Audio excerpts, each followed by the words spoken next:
All right, let's dive right into this explainer and tackle what is absolutely the biggest challenge for IT managers today, and that's rolling out Microsoft 365 Copilot. Because let's be real, everyone wants that massive productivity boost from AI, right? But as an IT leader, your number one job is keeping the organization's data safe. So how exactly do you balance this huge demand for rapid AI innovation with the incredibly strict requirements of enterprise security? Well, that's exactly what we're going to master today. So how do you deploy AI without risking your data? What's really fascinating about this is that deploying AI isn't just some switch you can flip. You can't just hand the keys to a ridiculously powerful AI agent to every single employee on day one and just, hope for the best. It requires a highly structured crawl, walk, run approach. You absolutely need a rock-solid foundation first. So here is our roadmap for today. 1. The security foundation. 2. Managing agent governance zones. 3. Executing a phased rollout. 4. Mastering advanced prompt engineering. 5. Building custom automation workflows. And 6. Tracking ROI and adoption. Okay, up first, the security foundation, which is all about protecting your data. To really understand Microsoft's security promise, think of Copilot as a highly secure bridge. It operates entirely within your own Microsoft 365 tenant boundary. The Microsoft Graph connects the AI to your emails, your chats, and your files dynamically. Your data literally never leaves that boundary, and it's absolutely never used to train public models. But, and listen, this is a massive but, Copilot relies entirely on your existing permissions. If you have overshared files floating around, Copilot will enthusiastically find them and summarize them for whoever asks. Because of that, you must lock down access before you deploy. You've got to implement strict role-based access controls so Copilot only accesses authorized data. Next, you want to leverage Azure Information Protection, or AIP labels. These automatically classify your content and, critically, they secure your sensitive data exports. You also need to get into SharePoint and explicitly set the Copilot searchable parameter for your organizational asset libraries to safely manage enterprise search. And finally, set up Microsoft Purview audit trails. This lets you continuously monitor user interactions and catch any potential leaks before they happen. Moving right along to Section 2, Managing Agent Governance Zones, which means controlling agent access. A great way to think about this is like setting up gated neighborhoods. Zone 1 is for personal productivity and isolated experimentation that simply relies on the individual maker's identity. But as you scale up to Zone 2 for departmental collaboration, and then Zone 3 for your mission-critical enterprise-wide agents, the authentication model strictly shifts. For those higher zones, you must use service principals, configured with least privilege. This guarantees that a team-wide automation workflow isn't accidentally running with the super admin permissions of the developer who built it. Now, to actually enforce these zones, you'll apply specific baseline controls. For instance, you need to use advanced connector protection in the Power Platform Admin Center to block high-risk external connectors and ensure agents don't accidentally leak data across domains. You'll also want to scope access using Microsoft Entra security groups and enforce design reviews. In Zone 1, basic automated guardrails might be fine, but for Zone 3 enterprise agents, you're definitely going to need formal, responsible AI and security reviews before hitting publish. All right, on to Section 3, Executing a Phased Rollout to Scale AI Safely. Please, whatever you do, do not roll this out to thousands of employees on day one.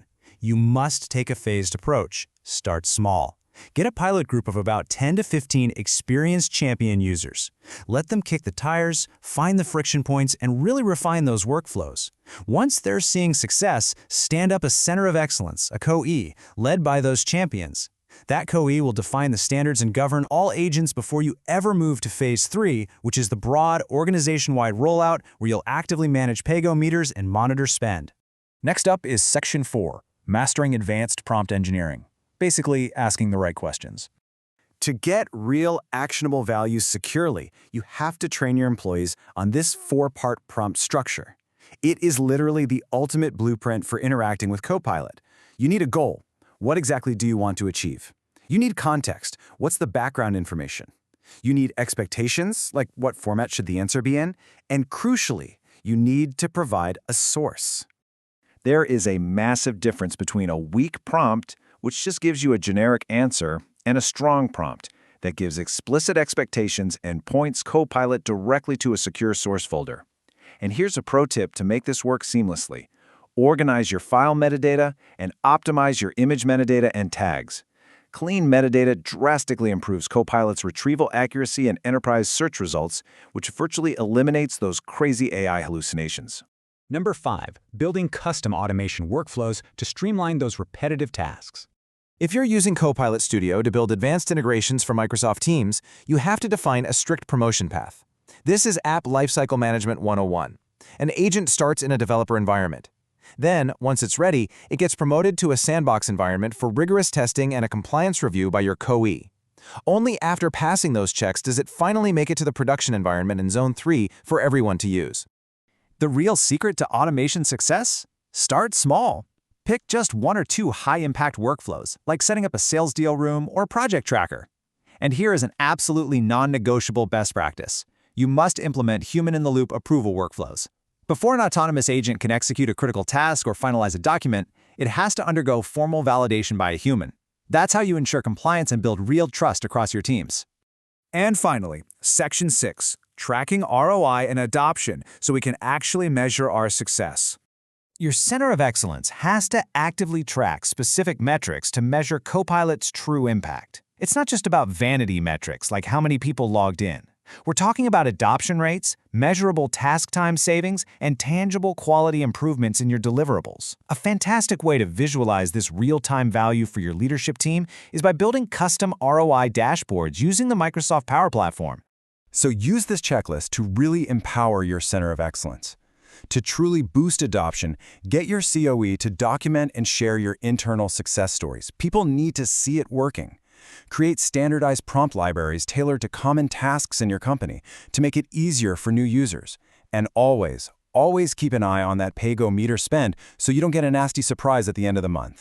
We have covered a ton of ground in this explainer, from the rigid architecture of Microsoft Graph and Purview audit trails to the art of prompting, all the way to structuring a Center of Excellence. Security and compliance, they just aren't optional bolt-ons anymore. They are the very engine that allows AI to function safely in your enterprise. So I'll leave you with this. What exact steps will you take today to build the governance framework your organization desperately needs to thrive in the era of Copilot? Start securing that data, build your pilot group, and take control of your AI journey.